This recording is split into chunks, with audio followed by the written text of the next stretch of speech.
She was just a waitress, dumped and drenched in champagne by the man who promised to love her. He thought she was trash he could throw away for a richer life. But that night, she married the one man even the rich are afraid of. And when the dragon finally spoke, the world stopped laughing. Han Seo-yeon spent her days serving the elite, hiding her exhaustion behind a polite smile just to keep her mother alive. She thought her fiancé, Min-ho, was her anchor in a world that treated her like a ghost. Until she walked into the presidential suite and found him with the woman who owned her paycheck.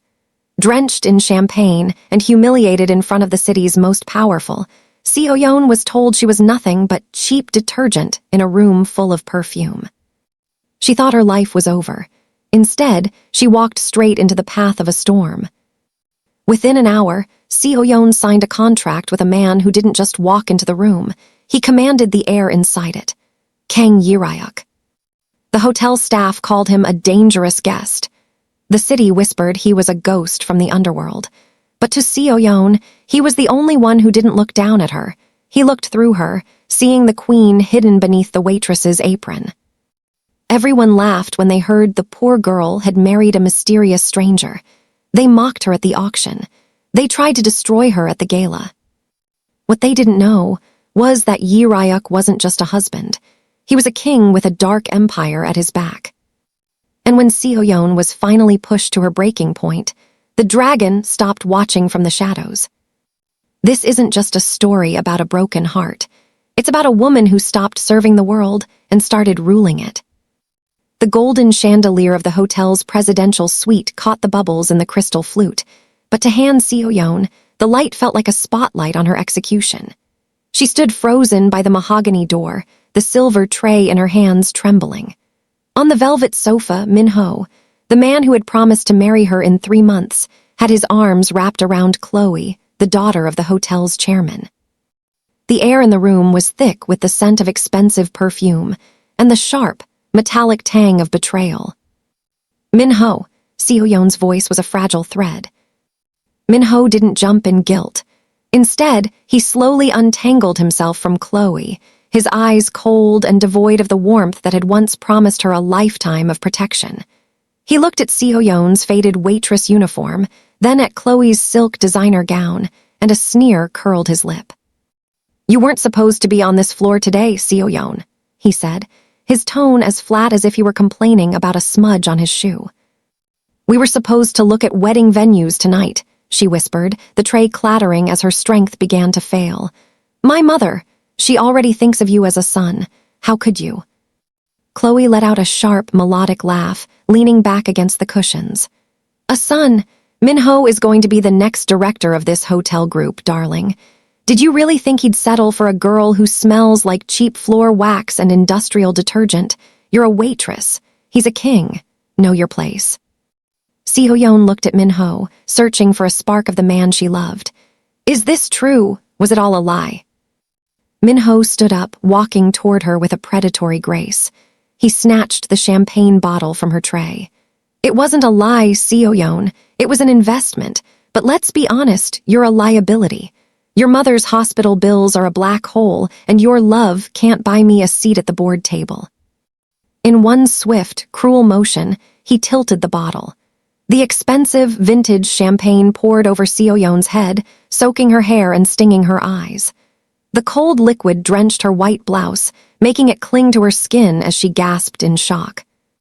"Consider this your severance package," Min-ho hissed, his face inches from hers. "Don't ever show your face to me again. You're nothing but a servant, and you'll die a servant." Laughter erupted from the sofa behind him. Seo-yeon stood there, a broken figure in a room full of gold, the sting of the alcohol matching the burn of the tears she refused to let fall. She felt the weight of her world collapsing, her mother's surgery, her dignity, her future, all washed away by a man who had traded his soul for a title. She turned to flee, but as she reached the hallway, she collided with a wall of solid, expensive wool.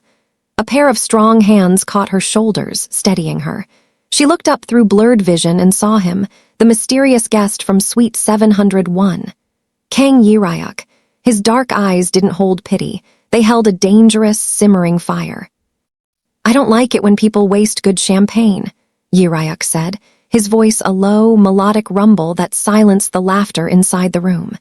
He reached into his pocket and pulled out a silk handkerchief, his gaze locking onto hers with an intensity that made her heart stop. And I especially don't like it when they ruin something as beautiful as you.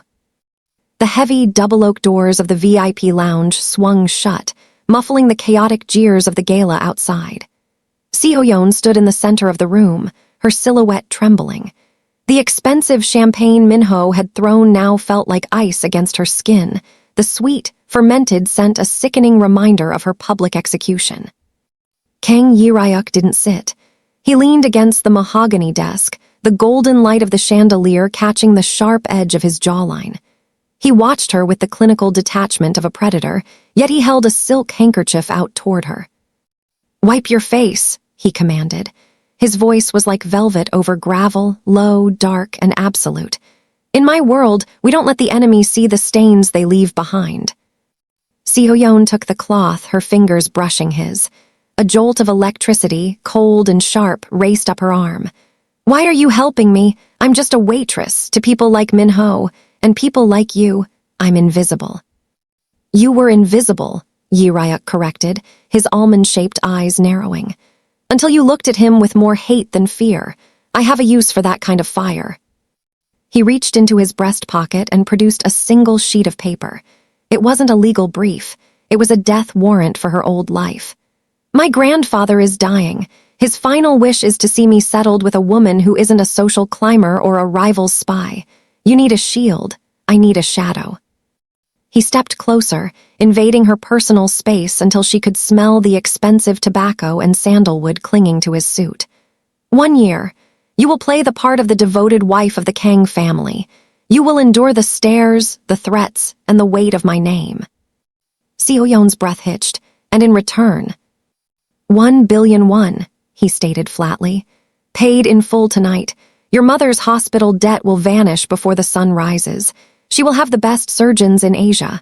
No more double shifts. No more smelling like cheap detergent." The silence in the room was suffocating. 1,000,000,001 was a fantasy, a number that could buy her mother's life and her own freedom. But looking into Jae-ryuk's calm, dominant gaze, she knew the price was more than just time. "Why me?" she whispered, her voice cracking. "There are 1,000 women who would kill for this." "Because they would kill for the money," Jae-ryuk said, his hand reaching out to tilt her chin up, forcing her to meet his mysterious gaze. "You will do it to survive, and a woman fighting for survival is the only person I can trust." He held out a sleek, black fountain pen. "Sign it, Seo-yeon. Become the woman of my dreams, or go back out there and let them finish tearing you apart." Seo-yeon looked at the pen, then at the door where her humiliation waited. She reached out, her hand finally steady, and claimed the devil's hand. The heavy fountain pen felt like a cold dagger in Seo-yeon's trembling hand.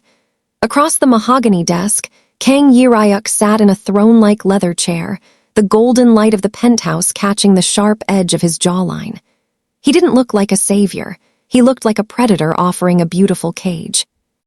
1 year, Jae-ryuk's voice was a low, melodic rumble that vibrated in her chest. "You will play the part of the devoted wife. You will attend every gala, endure every family dinner, and in return, your mother's hospital bills vanish. The best surgeons in Asia will be on a plane to Seoul by dawn." Seo-yeon looked down at the contract. The text blurred before her eyes, but the figure, 1,000,000,001, stood out in stark, uncompromising black ink. Just an hour ago, she had been a waitress with champagne soaking into her skin and her dignity crushed under Minho's heel. Now, she was negotiating with a man whose name was whispered in the corridors of power with equal parts reverence and terror. "Why me?" she whispered, her voice cracking. "You could have anyone, actresses, heiresses. Women who know how to navigate your world." Jae-ryuk leaned forward, the movement slow and predatory. He reached out, his thumb grazing the fatting redness on her cheek where the champagne bucket had struck her. His touch was unexpectedly warm, a stark contrast to the icy aura he radiated. "Because those women want my throne," he said, his eyes locking onto hers with an intensity that made her breath hitch. You just want to survive, and I find that far more reliable." Seo-yeon thought of her mother, pale and breathless in a sterile ward. She thought of Min-ho's sneering face as he promised to make sure she never worked in the city again. If she walked out of this room, she walked into a slow, grinding death. If she stayed, she entered the dragon's den. She pressed the nib to the paper. The ink bled into the fibers, a permanent mark of her surrender. Han Seo-yeon. As she pulled the pen away, the air in the room seemed to shift. Jae-ryuk stood up, his towering frame casting a long shadow over her. He didn't offer a hand to shake. Instead, he took the pen from her and tucked it into his breast pocket. "The waitress died the moment you finished that last stroke," he said, walking around the desk until he stood inches from her. He tilted her chin up, forcing her to meet his dominant gaze. "From this moment on, you are a Kang. If anyone looks at you with anything less than total respect, you don't cry. You tell me, and I will handle it." Seo-yeon felt a shiver that wasn't entirely fear. For the first time in her life, she wasn't alone against the world.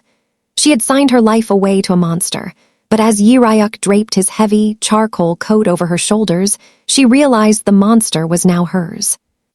The golden revolving doors of the Royal Grand Seoul had always felt like a barrier to Seo-yeon, a heavy weight she had to push through every morning to reach her locker and put on a polyester uniform that smelled of starch and servitude. But today, the glass didn't resist. As she stepped out of the black armored sedan, the same doorman who had ignored her for 3 years snapped into a sharp, panicked bow. Jae-ryuk stepped out behind her, his hand sliding firmly onto the small of her back. The warmth of his palm through the thin silk of her new dress, a piece that cost more than her mother's last 3 rounds of chemotherapy, was the only thing keeping her knees from buckling. She wasn't wearing the name tag that labeled her as staff.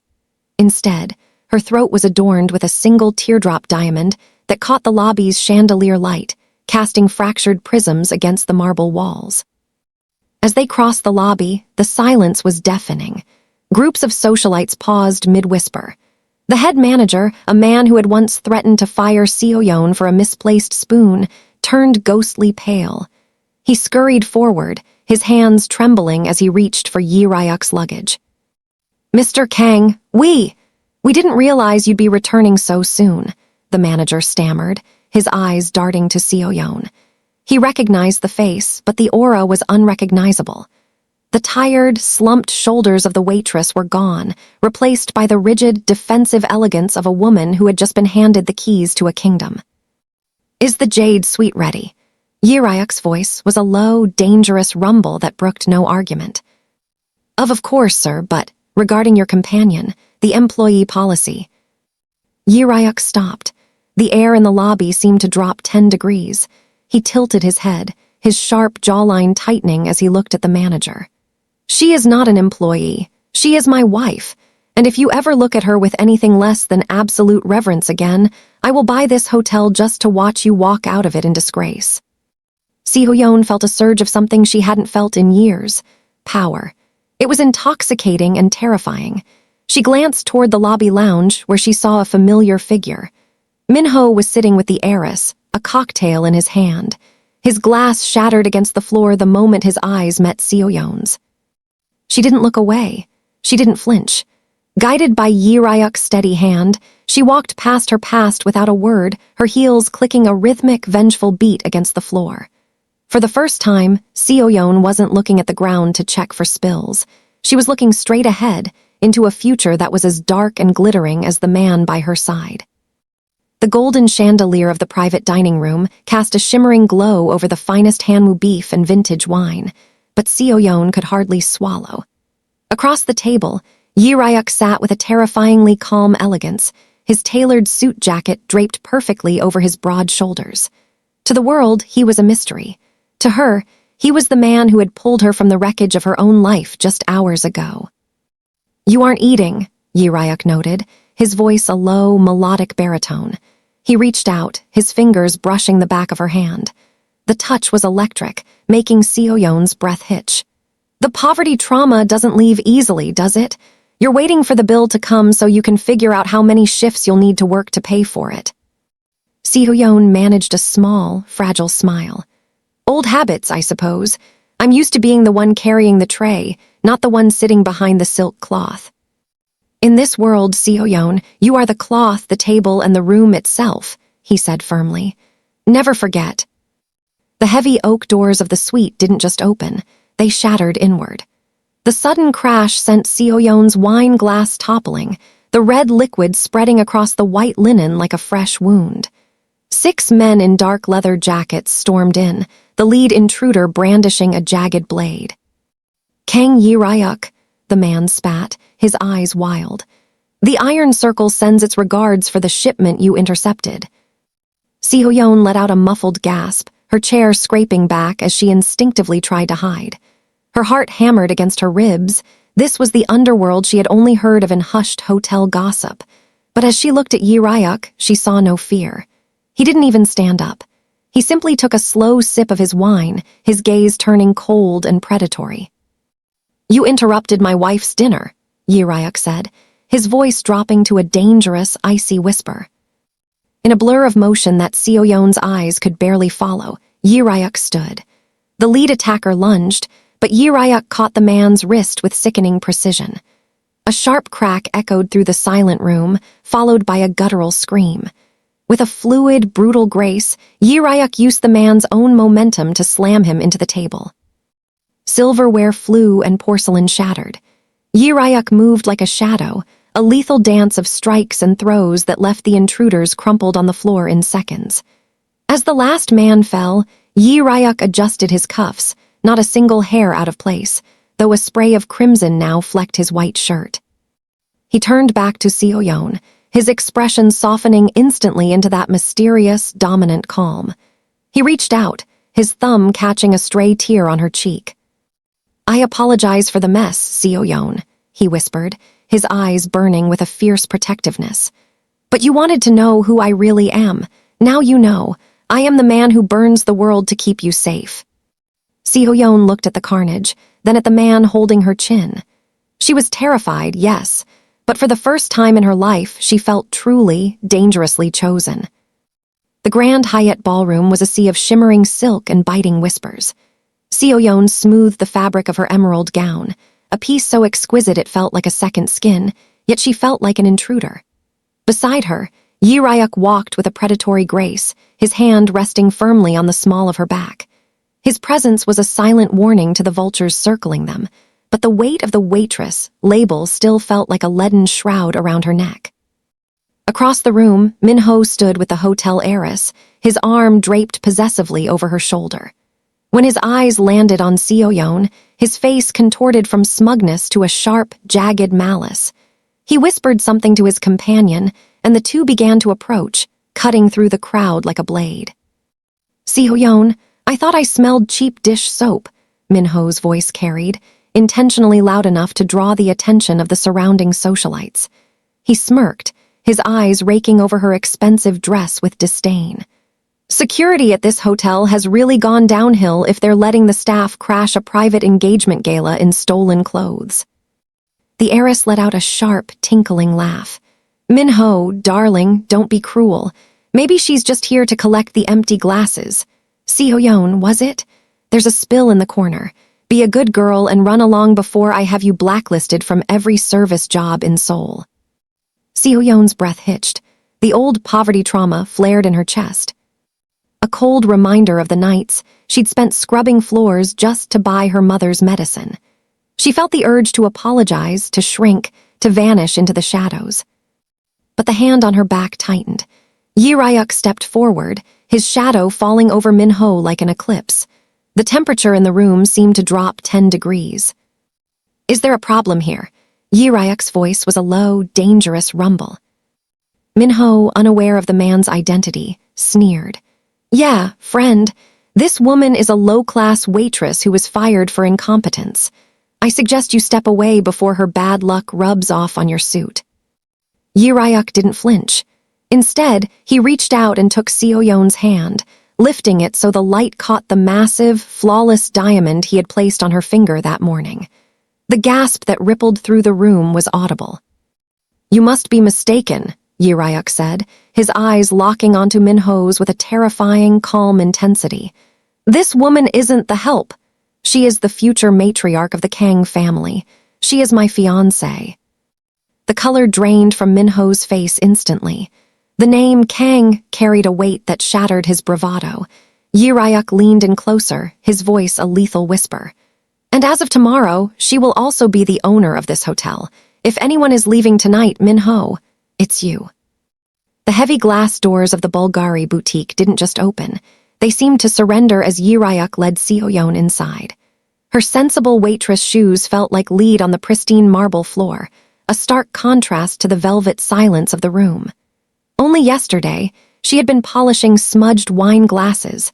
Now, the store manager was bowing so low his forehead nearly touched his knees. "Mr. Kang, we have been expecting you," the manager whispered, his voice trembling with a mix of reverence and terror. Jae-ryuk didn't glance at him. His hand remained firmly at the small of Seo-yeon's back, his touch grounding her as she stared at the displays. "My wife needs something for the charity gala," he said, his voice a low, melodic rumble. "Something that reflects who she is." A sales associate scurried forward, presenting a delicate diamond pendant. "This is our newest." "Too small," Jae-ryuk interrupted, his sharp gaze sweeping the room. Seo-yeon leaned toward him, her voice a frantic whisper. "Jae-ryuk, please. That pendant costs more than my mother's hospital wing. I don't belong in something like that." He stopped, turning her to face him. The moody, golden lighting of the boutique caught the hard angles of his jaw, but his eyes softened only for her. He reached out, his thumb tracing the line of her cheek, the same spot where Minho's champagne had burned only days before. "You spent your life being told you were the help, Seo-yeon. Today I'm reminding the world that you are the prize." He signaled to the manager, who disappeared into a high-security vault. Moments later, he returned with a velvet bust. Resting upon it was the eternal dragon's heart, a necklace featuring a rare 20-carat blue diamond surrounded by a constellation of white stones.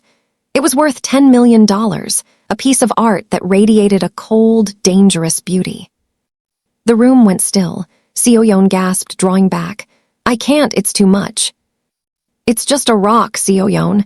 You are the one who gives it value," Jae-ryuk said. He lifted the heavy piece, the diamonds catching the light like shards of ice. He stepped behind her, his fingers cool against her neck as he fastened the clasp. The weight of it was immense, a physical manifestation of his protection. As she looked in the mirror, the timid waitress was gone. In her place stood a woman who looked like she could command an army. Jae-ryuk leaned down, his lips brushing her ear. "Minho treated you like a servant. I will treat you like a goddess. And if anyone dares to look down on you again, they'll have to answer to me." Seo-yeon looked at her reflection, then at the man standing like a dark sentinel behind her. For the first time, the poverty trauma that had kept her shoulders hunched began to lift. She wasn't just surviving anymore, she was being spoiled by a king. The heavy mahogany doors of the Kang estate felt more like the gates of a fortress than a home. Seo-yeon smoothed the silk of her dress, her palms damp. Beside her, Jae-ryuk remained a statue of calm, though the slight tension in his jaw told her he was on high alert. "Don't let them scent your fear," he murmured, his hand resting firmly on the small of her back. "In this house, they are the predators, but you are the one I chose." As they entered the dining hall, the air grew cold. At the head of the table sat Madame Kang, Jae-ryuk's stepmother, a woman whose elegance was as sharp as a razor. She didn't offer a smile. She simply gestured toward the array of silver and crystal laid out before them. Surrounding her were various cousins and associates, all watching Seo-yeon with the clinical interest of scientists dissecting a specimen. "I heard that before you caught my son's eye, you were quite the expert in hospitality," Madame Kang began, her voice dripping with artificial sweetness. "A waitress, was it? It must be such a shock to be on the other side of the tray." Seo-yeon felt the sting of the insult, the familiar poverty trauma tightening her throat. "I learned the value of hard work, madam," she replied softly. "Hard work is for those without heritage," the stepmother countered. She signaled the servants, who brought out a complex traditional Korean dish, accompanied by an array of specialized utensils and a rare, vintage tea. "Since you are to be the face of the Kang family, Surely you are familiar with the 17th century etiquette of the Goryeo scholars. We wouldn't want you to embarrass Jae-ryuk at the ministerial gala tomorrow." It was a trap. The table was set with archaic arrangements designed to trip up even a scholar. The family leaned in, waiting for Seo-yeon to pick up the wrong utensil or fail to identify the tea's origin. Minho's voice echoed in her head, calling her low-class gold digger. But as Seo-yeon looked at the porcelain, she remembered the years she spent studying every detail of the luxury hotel's VIP protocols to ensure her mother's medical bills were paid. She had spent a lifetime observing the untouchable from the shadows. With steady hands, she performed the ritual perfectly, her movements fluid and dignified. She didn't just eat, she commanded the space. When she finished, she looked Madame Kang directly in the eye. "The tea is a rare sejak from the third harvest, madam. It is best served at 70 degrees to avoid bitterness, much like the conversation at this table." The room went silent. Jae-ryuk's lips quirked into a dangerous, proud smirk.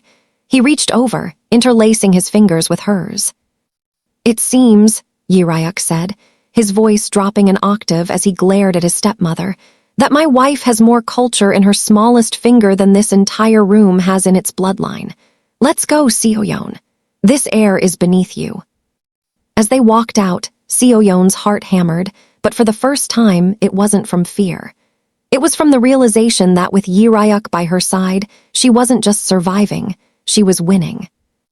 The sliding paper doors of the Kang family's traditional estate hissed shut, sealing Seo-yeon into a room that felt more like a courtroom than a tea house. Seated on the floor in a circle were the clan elders, their faces etched with the coldness of mountain stone. At the center sat Jae-ryuk's stepmother, Madame Kang, her eyes tracking Seo-yeon with a predatory glint. "In our family, tea is not just a drink," Madame Kang began, her voice dripping with artificial sweetness. "It is a reflection of one's lineage. But I suppose at the hotel, you only learned how to pour coffee into paper cups for tourists." A muffled snicker rippled through the elders. Seo-yeon felt the familiar sting of poverty trauma, the urge to apologize for simply existing. Beside her, Jae-ryuk sat like a statue of dark marble. His hand didn't touch hers, but his presence was a heavy, protective weight. He was watching her, not with doubt, but with a quiet, dominant expectation. Seo-yeon took a breath, the scent of dried leaves filling her lungs. She reached for the bamboo whisk. They expected a clumsy waitress. They expected her to shatter the porcelain under the weight of her nerves. What they didn't know was that Seo-yeon's mother had been a domestic worker for a scholar of the old arts, and Seo-yeon had spent her childhood watching the precise, meditative rhythm of the ceremony to escape the noise of her own hunger. Her hands, usually shaking from the exhaustion of double shifts, became suddenly, unnervingly steady. She cleansed the bowl with movements so fluid they seemed choreographed. The whisk moved in a perfect W pattern, creating a froth as delicate as sea foam. The room fell into a suffocating silence. Even the oldest elder, a man who had seen 3 gang wars and twice as many famines, leaned forward. With a grace that felt like a silent face slap to every insult thrown her way, she presented the first bowl to the head elder. She rotated the vessel exactly twice, ensuring the design faced him in a gesture of ultimate humility and respect, a detail even Madame Kang usually fumbled. The head elder took a sip, his stern expression flickering. "The temperature is perfect," he whispered, "and the heart behind it is disciplined." Madame Kang's face turned a mottled shade of red. "A fluke," she hissed. "She probably practiced this one trick to social climb." Jae-ryuk finally spoke, his voice low and vibrating with a dangerous pride. "My wife doesn't need tricks to belong at this table, mother. She has more dignity in her smallest finger than those who spend their lives hiding behind a title." He turned to Seo-yeon, and for the first time, the dragon let a trace of a smile touch his eyes. Seo-yeon realized then that she wasn't just surviving the ceremony, she was winning the war. She wasn't the help anymore. She was the woman of his dreams, and the elders were finally beginning to tremble. The storm outside the Kang estate was a mirror to the chaos brewing in Seo-yeon's heart. Thunder rattled the floor-to-ceiling windows of the grand library, where she stood alone, tracing the spine of a leather-bound book. She was no longer wearing the polyester uniform of a hotel waitress, but a silk gown that whispered against her skin, yet she felt more like an intruder than ever.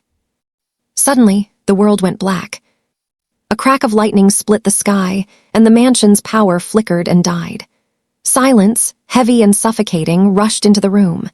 Seo-yeon gasped, her breath hitching as the poverty trauma she carried like a weight flared up. Darkness usually meant a missed bill or a cold night. But here, in Jae-ryuk's world, darkness meant danger. She turned to find the door, but a firm, warm hand suddenly clamped over her waist, pulling her back against a solid chest. She nearly screamed until the scent of expensive sandalwood and rain filled her senses. "Be still," Jae-ryuk's voice vibrated against her ear, low and commanding. "My security is sweeping the grounds. Stay in the shadow." He didn't let go. In the pitch black, their proximity was electric. Seo-yeon could feel the steady, rhythmic thrum of his heart against her shoulder blades. He was the dragon, a man who lived in the blood and shadows of the underworld, yet in this moment, he was her only source of light. "Are you afraid?" he murmured. His other hand came up, his thumb tracing the delicate line of her jaw just as it had in the hotel lobby, but the touch was different now, softer, lingering. "I'm used to the dark," Seo-yeon whispered, her voice trembling. "I'm just not used to someone standing in it with me." The tension between them tightened like a wire pulled to the snapping point. Another flash of lightning illuminated the room for a fraction of a second, casting Jae-ryuk's sharp features in stark relief. His gaze was no longer calm or mysterious. It was burning with a hunger he had tried to hide behind a contract. He turned her slowly in his arms until they were chest to chest. The height difference forced her to look up, her almond-shaped eyes wide with anticipation. The high-stakes world outside, the rival gangs, the cheating ex-fiancé, the billion-won debt, all faded into the background. "This isn't part of the contract," Jae-ryuk rasped, his head tilting down, his breath ghosting over her lips. "Then break the rules," she breathed. When his lips finally met hers, it wasn't the tentative kiss of a stranger. It was a claim. It was fierce, protective, and desperate, tastes of salt and expensive scotch. In the center of the blackout, amidst the threat of assassins and the ghosts of her past, Seo-yeon didn't feel like a waitress or a victim. For the first time, she felt like the woman of his dreams. As the backup generators hummed to life and light flooded the room, Jae-ryuk pulled back just an inch, his eyes dark with a promise that the contract was officially dead, and their real story had begun. The golden sunlight streaming through the floor-to-ceiling windows of the Kang estate usually brought Seo-yeon a sense of peace, but today, the air felt heavy. In her hand, she clutched a crumpled hospital statement she had found tucked away in Jae-ryuk's study. Her mother's experimental heart surgery, the one the doctors said was a charitable miracle, had cost 300 million won. The donor listed wasn't a foundation or a government grant. It was a shell company called Crimson Holdings. She had spent years working double shifts, smelling of cheap floor wax and old coffee just to pay for a single night in a ward. The idea that the debt was simply gone should have made her weep with joy. Instead, a cold shiver traced her spine. "The tea is getting cold, Seo-yeon." She jumped, the paper crinkling in her grip as Jae-ryuk stepped into the room. He looked every bit the legitimate businessman in his charcoal suit, but the way his eyes immediately locked onto the paper in her hand was predatory. The mask of the doting husband didn't slip, but it hardened. "Is this how you did it?" she whispered, her voice trembling. "My mother's life, you bought it before you even knew my name." Jae-ryuk walked toward her, his footsteps silent on the hand-woven rug. He didn't deny it. He didn't even look guilty. "Your mother was dying in a hallway because she lacked the status to move to a private room. I simply provided the status she deserved." "With blood money?"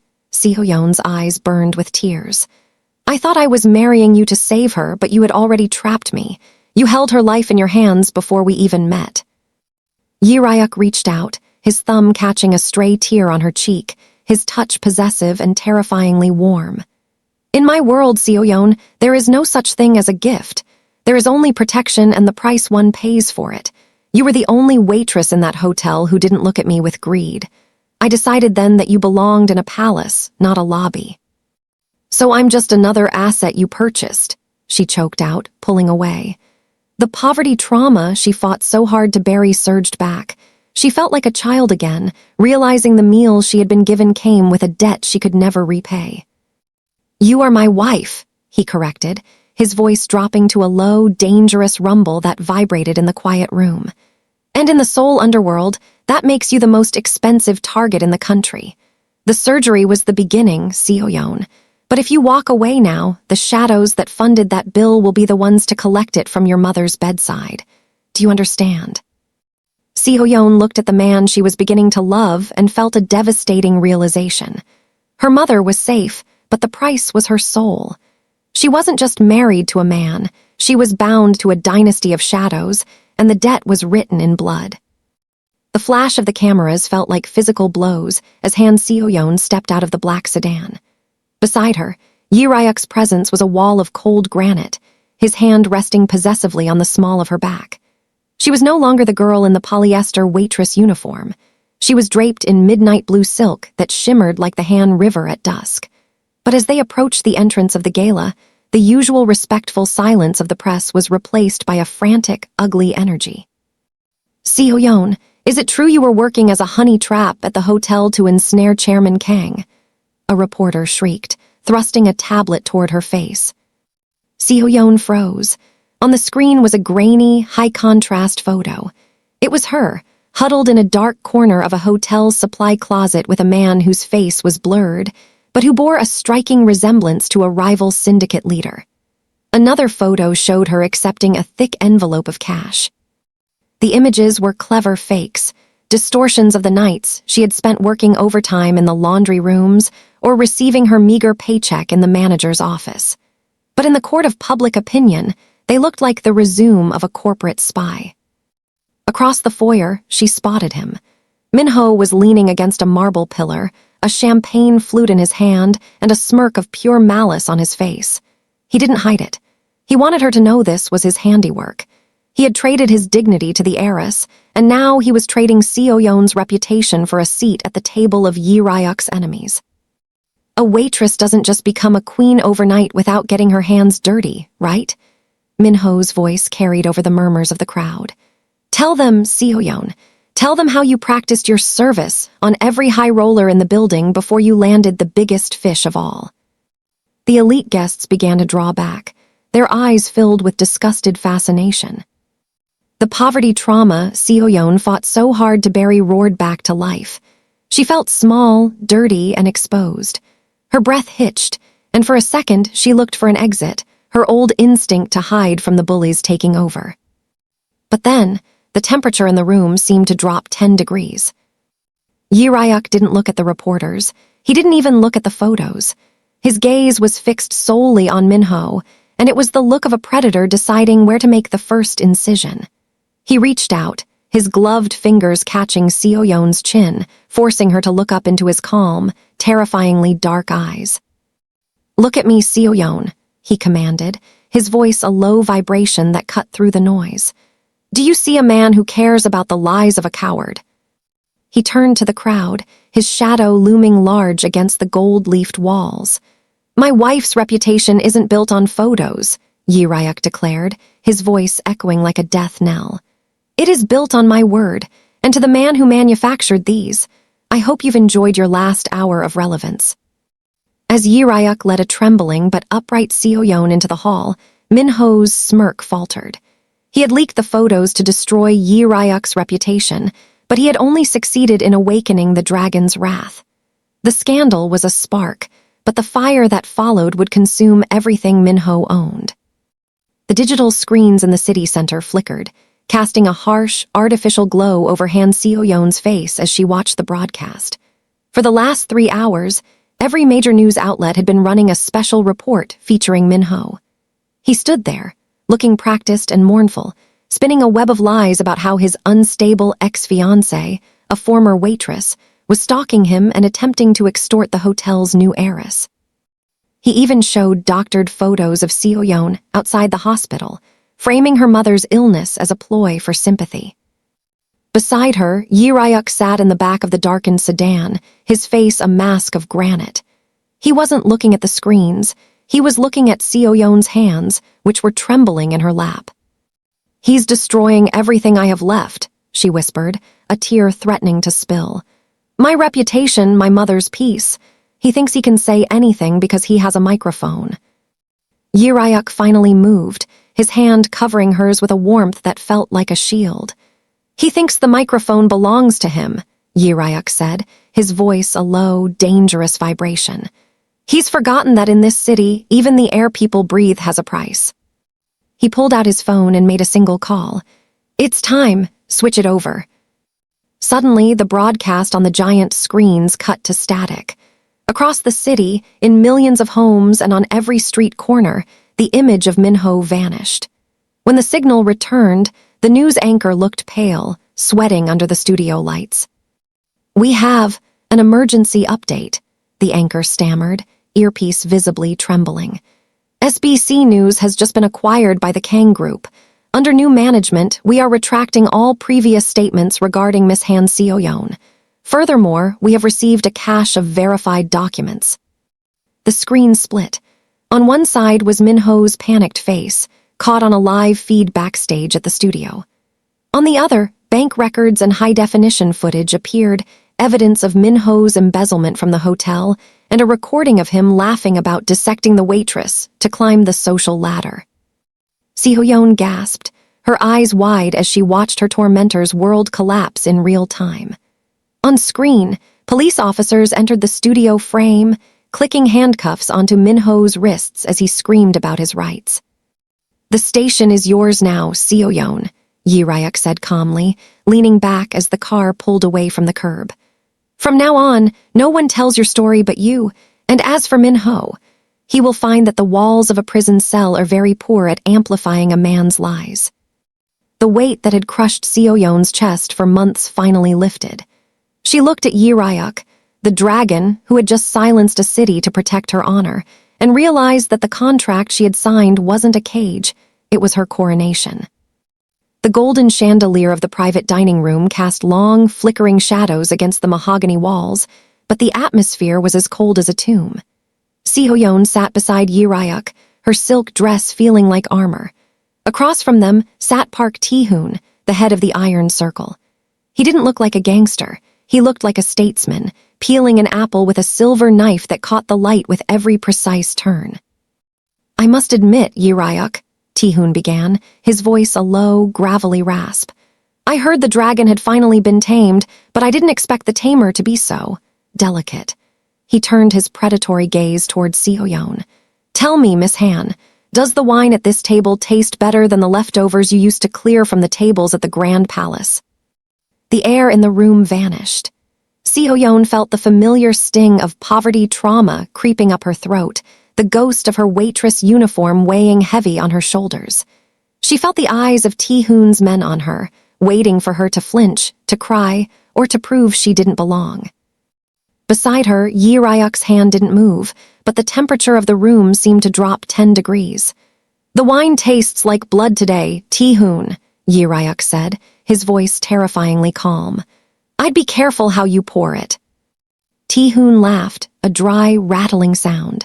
He ignored Jae-ryuk and leaned closer to Seo-yeon, sliding the silver knife across the tablecloth toward her. "A waitress knows how to serve, doesn't she? Serve your husband a piece of fruit, my dear, or perhaps serve me the access codes to the hotel's offshore accounts. A girl like you must have a price. Everyone has a price when they've spent their life starving." Seo-yeon looked at the knife, then at the cruel, mocking eyes of the man who saw her as nothing more than a bargaining chip.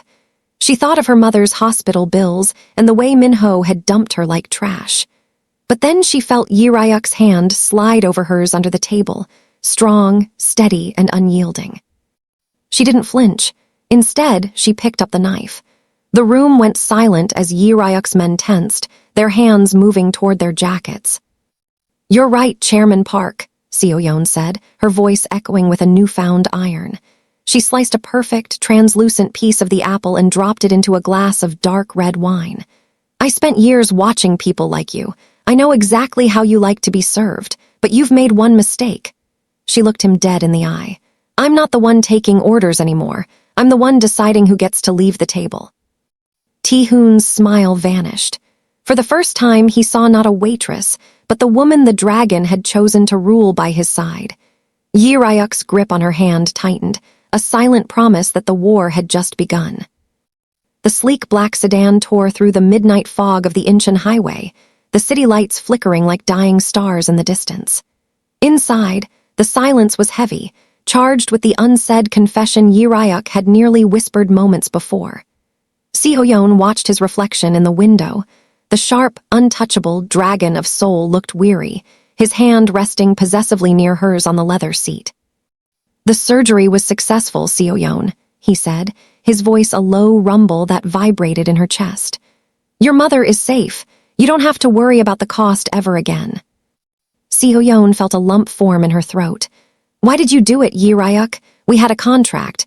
This wasn't part of the deal." He turned to her, his almond-shaped eyes dark with an intensity that made her breath hitch. "Because you aren't a deal anymore. You're." The world suddenly exploded in a screech of metal and glass. A heavy-duty SUV slammed into their flank, sending the sedan fishtailing across the asphalt. Jae-ryuk's instincts were instantaneous. He lunged across the console, shielding Seo-yeon's body with his own as bullets began to pepper the frame of the car. The iron circle. They had found the one moment his guard was down. "Stay down," Jae-ryuk roared, reaching for the sidearm tucked into his shoulder holster. The car ground to a halt against the guardrail, smoke billowing from the hood. Jae-ryuk kicked the door open, using it as a shield while he returned fire, his movements precise and lethal. But as he leaned out to take a shot, Seo-yeon's eyes darted to the rearview mirror. A second assassin had crept up from the blind spot behind the wreckage, a suppressed pistol aimed directly at the back of Jae-ryuk's head. Her poverty trauma vanished, replaced by a raw, desperate survival instinct. She didn't think. She didn't scream. She grabbed the heavy crystal decanter from the floor of the car, a gift from the evening's gala, and threw herself out of the shattered passenger window. "Jae-ryuk, move," she shrieked. As the assassin pulled the trigger, Seo-yeon collided with Jae-ryuk, her momentum shoving him inches to the left. The bullet grazed his shoulder instead of his skull. In the same breath, she swung the crystal decanter with every ounce of her strength, catching the assassin across the temple. The man crumpled. Silence fell over the highway, broken only by the hiss of the radiator. Jae-ryuk stood blood blooming on his white shirt, staring at the trembling waitress who had just saved the life of the most feared man in Korea. He reached out, his fingers tracing the line of her jaw, his gaze no longer mysterious, but completely unmasked. "You're bleeding," she whispered, her voice shaking. "It doesn't matter," he replied, pulling her into the hard heat of his chest. "You just chose me, Seo-yeon. Now watch what I do to the people who tried to take you away." The silence in the penthouse was heavy, thick with the scent of rain and the lingering metallic tang of Jae-ryuk's world.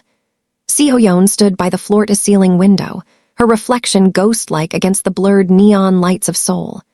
She was wearing a silk robe that cost more than her mother's entire medical history, yet she had never felt more like the shivering waitress drenched in champagne.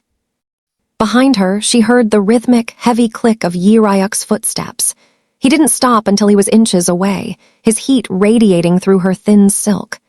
"You're packing your things again," he said, his voice a low, dangerous rumble that sent a shiver down her spine. Seo-yeon didn't turn around. She kept her eyes on the city below. "The contract, Jae-ryuk, the year is almost up. I've played the part. Your grandfather is satisfied and the board believes the dragon has a soft heart. I should go before I forget that this was all business." She felt his hand, cold, steady, and calloused from years of holding power, wrap slowly around her waist. He turned her around with a firm, inescapable grip, forcing her to look into eyes that usually held the frost of the underworld, but now burned with an uncharacteristic fire. "Business," he whispered, his thumb tracing the delicate line of her jaw, mirroring the moment they first met in that humiliated lobby. "Do you think I bought a jewelry house because it was a good investment? Do you think I leveled a city block to find you because of a piece of paper signed in ink?" Seo-yeon's breath hitched. It was the agreement. You needed a wife to claim your inheritance, and I needed the money. That's all we are. You were a means to an end, Seo-yeon. That was the lie I told myself, Jae-ryuk admitted, his gaze dropping to her lips before locking back onto hers with a fierce intensity. But a contract doesn't make my heart race when you walk into a room. A contract doesn't make me want to burn the world down just to see you smile. He reached into his vest pocket and pulled out a small, crumpled piece of paper, the original marriage contract. Before she could gasp, he tore it down the middle, the sound of ripping paper echoing like a gunshot in the quiet room. He let the pieces flutter to the floor like useless confetti. I don't want a waitress who owes me time, he said, stepping closer until their chests touched. I don't want a contract wife. I want the woman who stood up to the elite with nothing but her dignity. I want my queen. Seo-yeon looked at the shredded paper, the poverty trauma that had kept her guarded finally beginning to crack. For the first time, she didn't see the mafia boss or the benefactor. She saw a man who was finally surrendering. Jae-ryuk leaned down, his forehead resting against hers, his voice barely a breath. Stay, not because you have to. Stay because this empire is nothing without you. The cold wasn't just in the air. It was the feel of a rusted gun barrel pressed against Seo-yeon's temple. She was shoved onto the damp, oil-slicked concrete of the Incheon shipping yard. The towering steel containers loomed over her like monolithic tombstones, painted in shades of bruised blue and industrial gray.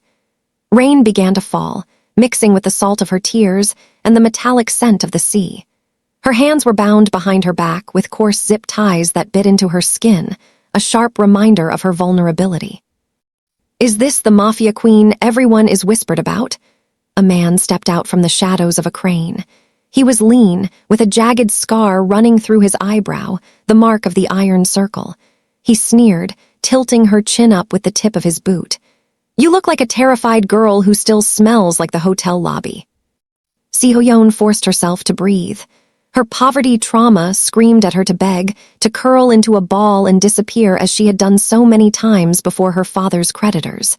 But then she felt the cold weight of the ring on her finger. Jae-ryuk had put it there.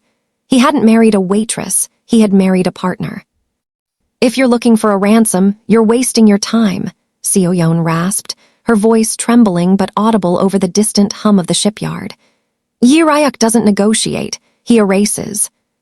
The man laughed, a harsh, grating sound. We aren't looking for money, little girl. We're looking for the dragon's head, and we know he'll walk right into this trap just to see your eyes one last time. He grabbed her by the hair, dragging her toward an open, lightless container. Seo-yeon stumbled, her knees hitting the gravel, but she kept her eyes wide. She was a waitress. She was trained to observe every detail, every exit, and every flicker of a guest's intention. She counted the men, 6. She noted the position of the heavy industrial winch overhead. As the heavy steel doors of the container began to groan shut, plunging her into absolute darkness, she thought of Jae-ryuk. He had told her she was the woman of his dreams, not because she was fragile, but because she was the only one who could stand beside him in the storm. I'm not his weakness, she whispered into the dark, her heart hammering against her ribs like a trapped bird. I'm the reason he's going to burn you to the ground. Outside, the first lightning bolt cracked across the Seoul skyline, illuminating the shipyard for a split second. In that flash, the Iron Circle guards didn't see the terrified girl anymore. They saw a woman who was finally beginning to realize that the dragon's fire now ran through her own veins. The hunt had begun, but they had no idea who was truly the prey. The sky over Seoul didn't just turn dark, it turned lethal. The moment the GPS signal on Seo-yeon's phone flickered and died near the abandoned industrial docks, the calm, mysterious mask Jae-ryuk usually wore shattered like glass. He didn't just command his men, he unleashed a plague. Find her, he whispered, his voice a low, guttural vibration that made even his most seasoned lieutenants tremble. If there is a single scratch on her skin, I want the Iron Circle's lineage erased by dawn. The city felt the tremors of his fury instantly. Jae-ryuk's black sedans tore through the rain-slicked streets of Gangnam like a funeral procession moving at the speed of sound. He didn't bother with negotiations or subtle inquiries. He went straight for the heart of the underworld's information network. Within 30 minutes, every gambling den owned by the rival syndicate was raided. Doors were kicked off hinges, ledgers were seized, and those who dared to hesitate were met with the cold, unyielding iron of the dragon's wrath. Jae-ryuk stood in the center of a chaotic warehouse, the flickering neon lights reflecting in his eyes, which were now devoid of anything but a singular, terrifying purpose. He held a high-ranking rival member by the throat, his grip tightening as the man gasped for air. "Where is she?" Jae-ryuk asked, his tone terrifyingly level. We just took orders. The Iron Circle leader said she was his insurance," the man wheezed. Jae-ryuk's eyes flared with a predatory light. Insurance? To him, Seo-yeon was the only thing that made his empire worth holding. She was the woman who had looked at him not as a monster, but as a man. The thought of her, terrified, alone, and at the mercy of men who only understood violence, burned through him like liquid fire. He didn't wait for a full confession.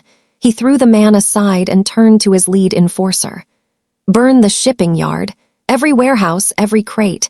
If they won't give her back, I will leave them nothing to hide behind." As sirens wailed in the distance and the first plumes of orange flame began to lick the night sky, Jae-ryuk climbed back into his car. He ignored the frantic calls from his board of directors and the police scanners. To the world, he was a CEO. To his enemies, he was a nightmare. But to Seo-yeon, he was a protector. He would burn every bridge and every building in Seoul until he found his queen. The hunt was no longer about territory or business, it was about blood. And the dragon was hungry. The rhythmic dripping of salt water from the ceiling was the only clock Seo-yeon had in the darkness of the shipping yard's abandoned warehouse. Her wrists were raw from the zip ties, and the cold of the concrete floor seeped through her thin clothes, but she refused to let the poverty trauma paralyze her. She wasn't the helpless waitress anymore. She was the woman the dragon had chosen. The leader of the Iron Circle stood by the window, his silhouette illuminated by a flickering street lamp. "He's coming for you," the man sneered, checking his watch. "And when he walks through that door, I'm going to make him watch as his precious little dream is snuffed out." Seo-yeon didn't scream. Instead, she scanned the room with the sharp, observant eyes she had developed during years of memorizing complex orders in a chaotic hotel lobby. She noticed the way the kidnappers moved, too confident, too focused on the door, and completely dismissive of her. To them, she was just a waitress. They didn't see her shifting her weight toward the rusted metal table behind her, or the way she was feeling for the discarded lighter she'd spotted earlier. "You think I'm his weakness," Seo-yeon said, her voice steady despite the tremor in her heart. "But you've spent so much time looking at the king that you've forgotten to watch the queen." With a sudden, violent twist, she scraped the zip ties against the sharp, jagged edge of the rusted table leg. The plastic snapped. Before the guards could turn, she reached for a stack of old, oily rags near a pile of magnesium flares used for sea signals. She knew Jae-ryuk was nearby. She could feel his presence in the heavy, electric air of the shipyard. She didn't try to run. She knew she couldn't outpace their bullets. Instead, she struck the lighter and tossed it into the pile of magnesium. A blinding, violet-white light erupted, tearing through the darkness of the warehouse and reflecting off the high windows. It was a signal no one could miss, a beacon of defiance that screamed her location. The warehouse doors didn't just open, they exploded off their hinges. The roar of a high-performance engine drowned out the kidnappers' shouts. Through the haze of white smoke and violet flame, a figure emerged. Jae-ryuk moved with the lethal grace of a predator, his eyes locking onto Seo-yeon's. The Iron Circle leader lunged for her, but Seo-yeon didn't flinch. She grabbed a heavy serving tray, a relic of her past she'd found on the floor, and swung it with all the pent-up rage of every humiliation she'd ever endured. The metal connected with the man's jaw with a sickening crack. As he fell, Jae-ryuk was there, his hand catching her waist before she could hit the ground. He didn't look at the chaos behind him, he only looked at her. "I told you," he whispered, his voice a dark, protective rumble. "You were never just a waitress, you're my empire." Seo-yeon gripped his coat, the scent of expensive cologne and gunpowder grounding her. She had sent the signal, and the dragon had answered. The escape wasn't just about leaving the building. It was the moment she finally realized she was exactly where she belonged. The heavy iron doors of the Seoul Central District Court swung shut with a finality that echoed through the marble hall, signaling the end of an era of deceit. Min-ho and the hotel heiress were led away in handcuffs, their faces pale and stripped of the arrogance that had once defined them. As the flashes of paparazzi cameras erupted, Seo-yeon stood on the courthouse steps, no longer the trembling waitress who had been doused in champagne, but a woman whose presence commanded the very air around her. Jae-ryuk stood a respectful step behind her, his dark suit sharp and his gaze fixed on her with a pride that bordered on reverence. He had offered her the world, but today she was taking it for herself. The transition was seamless.